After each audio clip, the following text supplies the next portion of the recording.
Sir Bharat में जितने भी कंपटीशन के एग्जाम्स होते हैं उन सब में मैथ्स आता है और दुनिया में सबसे ज्यादा प्रॉब्लम रही है मैथ्स को लेकर के। जो बच्चे पढ़े नहीं हैं या जो जिनका जो है ग्रेजुएशन हुआ है या फिर जो भी बैकग्राउंड रहा है वो मैथ्स नहीं रहा है, लेकिन उनको एसएससी का एग्जाम देना है, बैंक का एग्जाम देना है। हालांकि यूपीएससी यूपीपीएससी में भी सीसेट के सवाल आते हैं। तो मैथ्स को कैसे अच्छा करें और जो बच्चा बिल्कुल भी नहीं पढ़ा है उसको कहाँ से और कैसे तैयारी करनी चाहिए, थोड़ा इस पे मैं आपसे जानना चाहता हूँ। जी बिल्कुल। सबसे पहले तो आप सबको, जितने भी लोग देख पा रहे हैं, आप सबको नमस्कार। और एक बहुत बड़ी आबादी हमारे देश में ऐसी है, खास करके स्टूडेंटों की अगर मैं बात करूँ तो उनको मैथ नहीं आती और मैथ से डर भी लगता है। उसके पीछे कई सारा कारण है और इसको ना बहुत अच्छे से हम इस वीडियो में आपको समझाने वाले हैं। और जितने भी लोग ऐसे हैं जिनका मैथ एकदम वीक है, या कुछ लोगों का मैथ ऐसा भी होता है जिनका कुछ थोड़ा बेहतर होता है और कुछ लोगों का ब्रिलियंट वाला होता है, सबके लिए हम बात करेंगे इस वीडियो में, एक एक करके एक एक टॉपिक में। अब शुरुआत हम करते हैं कि सबसे पहला ना सर, देखिए बहुत सारे ऐसे बच्चे होते हैं जिनको मैथ्स में डर लगता है, पहली बात। दूसरी, डर क्यों लगता है? क्योंकि उनको मैथ आता ही नहीं, पहली चीज। दूसरी चीज, एक ऐसे भी टाइप मिलता है जनरली क्लास में जिनको वो कुछ मैथ आता है, कुछ आता है और वो लगाना भी नहीं चाहते हैं। जी वो टालते रहते हैं क्योंकि उनको भी थोड़ा बहुत मन में डर तो रहता है। बिल्कुल रहता है। मैथ्स कौन लगाएगा। और एक होता है बच्चा जो थोड़ा ब्रिलियंट होता है, और ये सिर्फ मैथ्स की बात नहीं कर रहे, ये सारे सब्जेक्ट में जनरली क्लास में बच्चे मिलते हैं। अब बात मैथ की हो रही है तो हम लोग चर्चा मैथ पे करेंगे। सर मैथ कमजोर होने के पीछे या नहीं होने के पीछे मुझे ऐसा लगता है, जितना हमने अब तक पिछले 8 साल के करियर में ऑब्जर्व किया है, कि मैक्सिमम ऐसे बच्चे होते हैं जिनको ना बेसिक पता ही नहीं होता। उनका बेसिक बहुत ढीला ढाला होता है। अगर अपने शब्दों में समझा जाए तो बेसिक बहुत ढीला ढाला होता है। जैसे छोटा सा सपोज एग्जांपल आपको दे करके समझाते हैं। जैसे सपोज दैट हम एक बिल्डिंग बनाना चाह रहे हैं। अब उस बिल्डिंग को बनाना चाहे 2 मंजिल हो या 10 मंजिल हो, उस बिल्डिंग को बनाने से पहले सबसे पहले हम लोग क्या करते हैं? बेस तैयार, फाउंडेशन और नींव तैयार। हाँ, जिसको गांव में हम लोग नींव बोलते हैं। नींव तैयार करना होता है, क्योंकि फाउंडेशन ही जब ढीला डाला रहेगा तो ऊपर कैसे? अब वही वाली बात है कि अगर फाउंडेशन ढीला डाला रहेगा तो बनाना होगा आपको 10 मंजिल, ढीला डाला बना दिए वो बहुत ज्यादा दिन तक नहीं चल पाएगा। तो जनरली बहुत सारे ऐसे बच्चे होते हैं जिनका बेस एकदम खराब होता है। अब बेस से क्या है, अब वहां पे घर बनाने के लिए सीमेंट, ईंटा, गिट्टी, बालू, चढ़ी सबकी जरूरत पड़ती है। यहाँ पे इन सब चीजों की जरूरत नहीं पड़ती। मैथ्स के लिए अगर आपको बेसिक स्ट्रॉन्ग करना है तो छोटी छोटी चीज, कुछ चीजों पे काम करने की आवश्यकता है। जैसे जो सबसे इंपॉर्टेंट रोल प्ले करता है बच्चों को कैलकुलेशंस के अगर पॉइंट ऑफ व्यू से मैं बात करूं, सबसे इंपॉर्टेंट रोल होता है कैलकुलेशन का। और कैलकुलेशन में बहुत सारे ऐसे बच्चे क्लास में होते हैं सर, जिनको ना 1 से लेके 30 तक, 40 तक जो छोड़िए, 1 से लेके 20 तक भी टेबल नहीं पता होता है। जहाँ की टेबल की बात करें, मैं अभी बोल दूं कि 52 और 20 कितना होता है, तो 52 और 22 कितना होता है, तो फिर जोड़ नहीं पाते, घटा नहीं पाते। ये कैसे होता है? मतलब इतना कमजोर कैसे हो जाता है brain?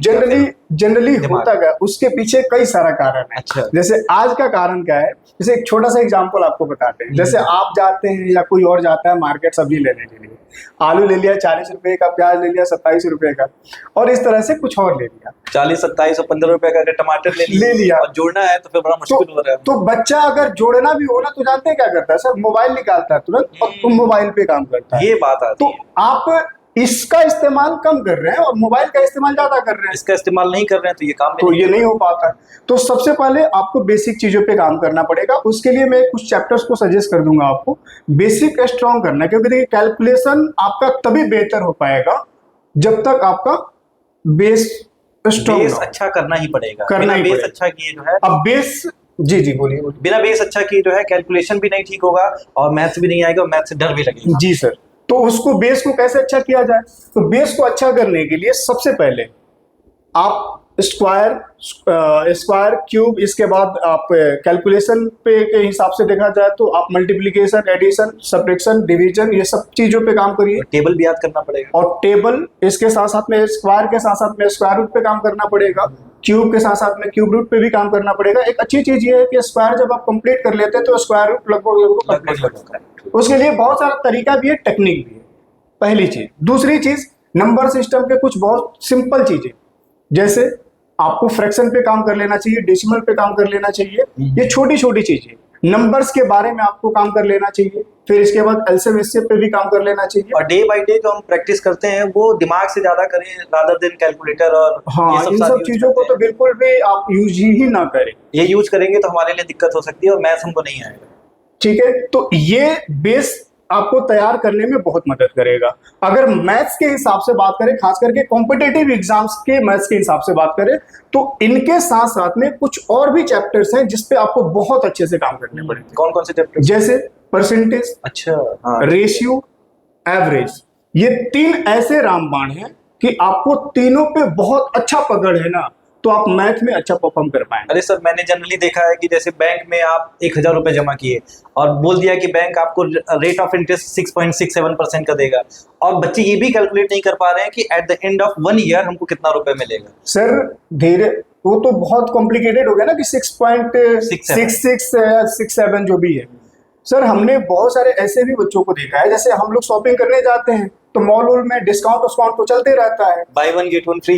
Bye one get one भी बहुत कॉम्प्लिकेटेड हो जाता है। सीधे सीधे अगर मान लीजिए कि किसी जींस की प्राइस एमआरपी है 1900 रुपया और उस पर 35% डिस्काउंट, तो बच्चा नहीं निकाल पाता है, मुश्किल हो जाता है, बहुत मुश्किल हो जाता है। अब तो ये आप हमसे भी पूछेंगे तो शायद मैं भी नहीं बता पाऊंगा 35% कितना होगा, क्योंकि मेरा भी वही बेसिक कैलकुलेशन जो है बहुत वीक है। तो ये कैसे हुआ, ये कैसे हुआ, मतलब इतना वीक हम कैसे हो चुके हैं? वही कारण है मोबाइल, ये सारी चीजें।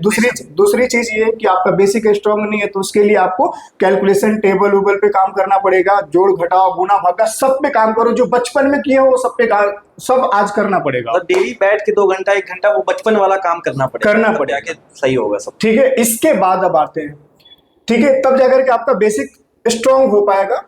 बेसिक जब स्ट्रॉन्ग हो जाएगा, ये पहला प्रोसेस है। दूसरा मैथ, अब इसका मतलब ये नहीं कि तुम्हारा बेसिक स्ट्रॉन्ग हो गया तो क्वेश्चन लगना शुरू ही हो जाएगा, नहीं नहीं नहीं नहीं नहीं, और उसमें 2-3 प्रोसेस है। अच्छा, जब बेसिक अगर आपका स्ट्रॉन्ग हो गया इन सब चीजों पे काम करके, तब दूसरा प्रोसेस आता है, आप उस पर प्रैक्टिस करिए। अब देखिए, प्रैक्टिस, अगर आपको मैथ नहीं आता तो आप प्रैक्टिस कैसे कर पाएंगे? तो उसके लिए आप अपने टीचर से मिलते रहिए, जो भी क्लास में चीजें बताई जाए। सबसे सर ज्यादा दिक्कत कहाँ होती है पता है?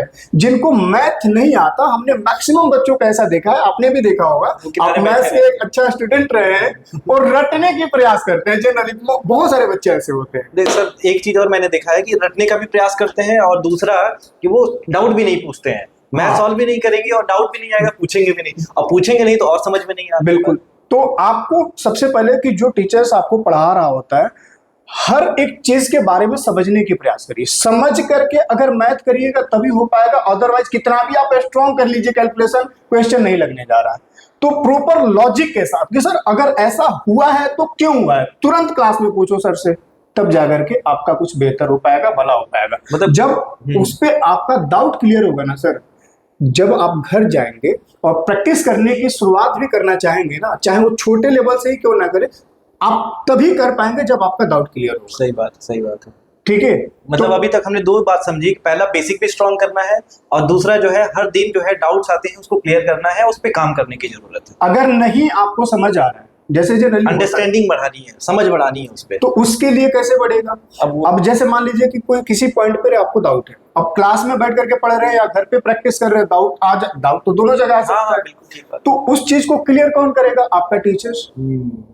टीचर से आप रेगुलर मिलते रहिए, अपने डाउट्स को जरूर शेयर करिए। जनरली बच्चा क्या करता है, इस चीज को नहीं पूरा कर पाता है और उसको फिर आगे बहुत ज्यादा दिक्कत होने लग जाती है।